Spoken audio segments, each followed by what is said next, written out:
The women who were summoned to Rome's temples rarely walked through those doors willingly. The summons itself carried a weight that everyone in the city understood.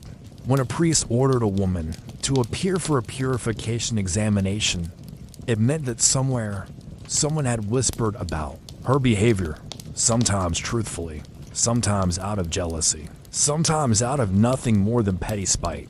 And once a woman's name was spoken in connection with impurity, the temple took over.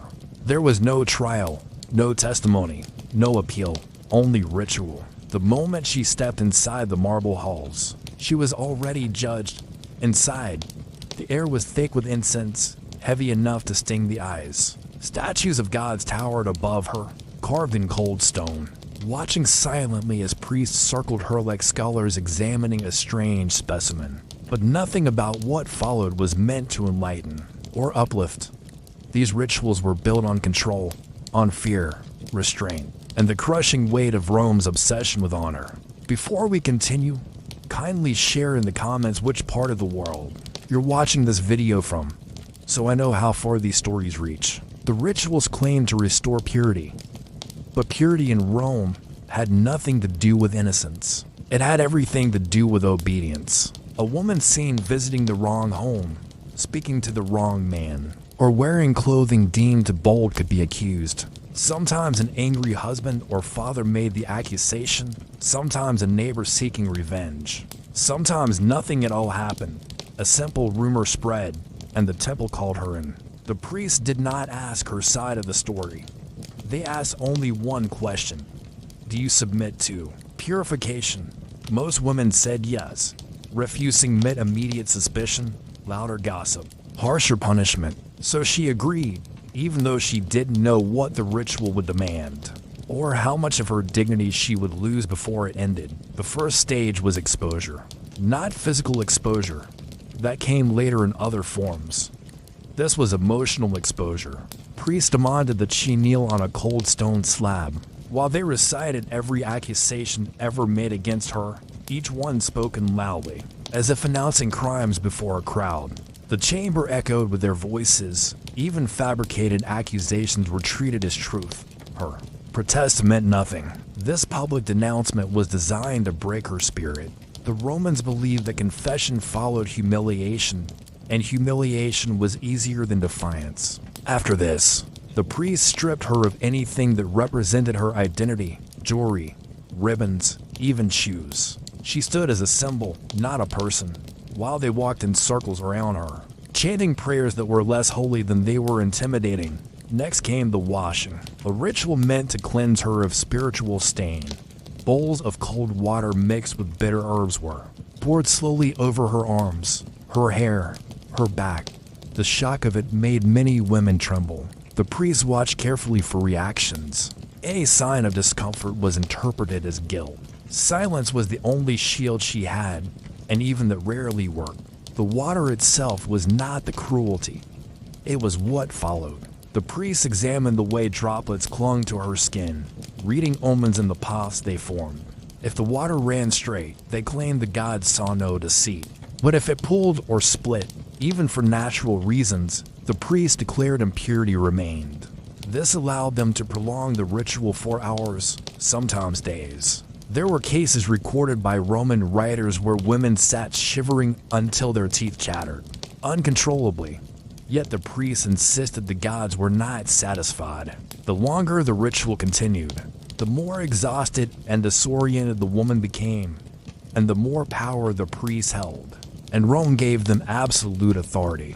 The purification was not conducted in private either.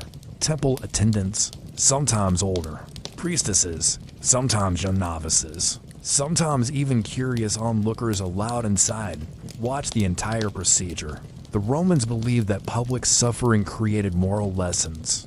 A woman who endured the ritual became an example for the rest. The priests reminded her constantly, "This is for your soul. This is for your honor. This is for Rome." But in truth, much of it was designed to reinforce the priesthood's dominance over female behavior. Women feared the temple more than they feared the courts. A court required evidence. A priest required nothing but suspicion. After the washing, The woman was led to a raised platform where she had to stand completely still while incense burned around her. The smoke was thick, suffocating, and made her eyes water. Priests claimed that pure women did not cough or flinch, so any reaction, even a natural one, was treated as a sign of spiritual corruption. Women fainted here often, collapsing under heat, smoke, and terror. This too was interpreted as evidence of impurity. The final act of the first stage was the declaration of cleansing, which never came gently. Priests stepped close, hovering over her, their voices rising as they recited the verdict. Sometimes they claimed the gods accepted her. Sometimes they declared that deeper cleansing rituals were required, rituals far harsher, far more humiliating, and far more feared. Many women broke at this point. Some begged, some cried, some remained silent out of stubborn dignity, but all understood the same truth. Once the temple had set its eyes on you, the ordeal was far from over. The harshest rituals were reserved for those the priests deemed deeply stained, and their definition of stained could mean anything: a rumor, a misinterpreted gesture, a moment of anger, or simply the priest's desire to assert control. This was the darker side of Rome's religion, the one carved not into marble tablets, but into the memories of countless women who never recorded their stories. Rome celebrated its gods with festivals, triumphs, and monuments, but behind those celebrations lay rituals of fear that most citizens preferred not to see, and the most disturbing rituals of all were yet to begin. The priests called the next stage the deep purification, a phrase that sounded noble but felt like a sentence.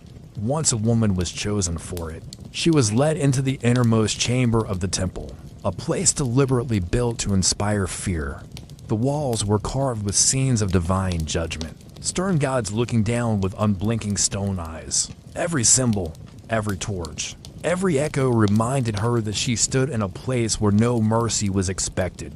Temple attendants tied a strip of wool around her wrists. They told her it symbolized binding impurities, but every woman knew what it really meant: control. With that wool tied, she could not move freely. She could not gesture. She could not defend herself against accusations. She stood as the priests spoke over her, their voices rising and falling like waves meant to drown her sense of self. What followed was not violence of the body. It was violence of the mind. The priests walked around her in circles, chanting prayers that questioned her character, her intentions, her loyalty to Rome. They asked her to recount every disagreement she had ever had with a neighbor, every argument with her husband, every moment she had failed to obey. These confessions were not optional. If she hesitated, priests claimed the gods heard the seat. The chamber was designed to break her in silence. There were no windows. The torches burned slowly, filling the room with a smell of oil and hot stone. Time lost its meaning. Some women were kept standing for hours, others for an entire day. The wool binding never loosened, the priests never tiring in their ritual interrogation. The worst part was the accusations that never stopped. They didn't wait for answers. They filled the chamber with accusations until the woman didn't know which ones were real anymore. You disrespected your husband. You dishonored a neighbor. You spoke out of turn. You held anger in your heart. You allowed impure thoughts. You acted without humility. In Rome, a woman could be declared unclean not for deeds, but for emotions, fear, sorrow, longing, frustration. All were considered signs of spiritual weakness. The priests knew this, and they exploited it. Some women were forced to repeat words spoken by the priests, phrases like "I release impurity" or "I submit to the will of the gods." These chants were said to cleanse the heart, but they were used to break the will. The more she repeated them, the more she felt the line between truth and ritual blur. For the women who resisted, even quietly, even with a stiff posture or a long silence, the priests escalated the ritual. They brought forward the vessel of silence, a wide bronze bowl filled with bitter-smelling herbs. Women were ordered to breathe deeply over it while priests stood behind them, reciting verses about obedience. The smoke was harsh and dry, stinging the throat and eyes, forcing tears that the priests interpreted as confession. If a woman coughed, They said impurity fought to escape her. If she held her breath, they said the seat poisoned her spirit. There was no correct reaction. The ritual was designed to trap her. Once the smoke ritual ended, the woman was taken outside to the temple courtyard. But this was not freedom. This was public purification, the most shame-filled part of the ordeal. Villagers, market-goers, and temple workers gathered to watch as priests announced that the woman was undergoing purification. The Romans believed witnessed strength and ritual power, but for the woman, it was humiliation sharper than any physical pain. She stood exposed to the judgmental eyes of strangers, each one whispering their own version of her sins, most of which were invented on the spot. Some people jeered, some shook their heads, some avoided eye contact entirely, afraid that speaking to her might draw suspicion on themselves. Children pointed, women gossiped, men smirked or scowled. The priests made her stand in the center of the courtyard while they sprinkled cold water mixed with ash in wide arcs around her, chanting that the gods were watching. The water splashed her clothes, her hair, her feet. Every drop was meant to symbolize the burning away of impurity, but its true purpose was humiliation. After the courtyard ritual, she was not allowed to return home, not yet. The priests ordered her to remain within temple grounds for the night, sleeping on a reed mat near the entrance, where everyone entering or leaving the temple saw her. This was not coincidence. This was punishment through visibility. A woman marked as unclean became a warning, a symbol, a spectacle. The next morning, she underwent the final ritual, the test of stillness. She had to stand perfectly straight while priests observed every movement. If she trembled, shifted, or showed exhaustion, they claimed impurity still clung to her. Many women failed this test simply because their bodies were too tired to obey. Only when the priest decided, often arbitrarily, that she had returned to purity did they release her. But freedom was never true freedom. A purified woman returned to her home with a reputation that lingered like smoke. Neighbors looked at her differently. Family members watched her more closely. Even if she had done nothing wrong, the temple's mark stayed with her for life. Some marriages collapsed after purification rituals. Some women fell into depression and isolation. Some internalized the fears so deeply they avoided the marketplace for years. And some, the ones who endured the harshest rituals, never truly recovered.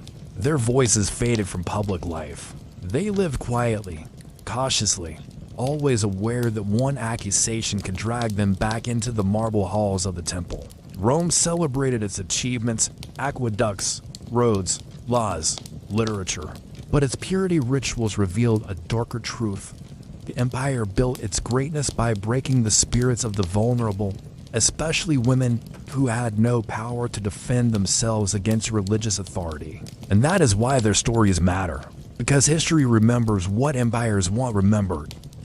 But we are here to remember what they tried to hide. If you want more untold stories of ancient rituals, forgotten punishments, and hidden chapters of world history, make sure you like, share, and subscribe.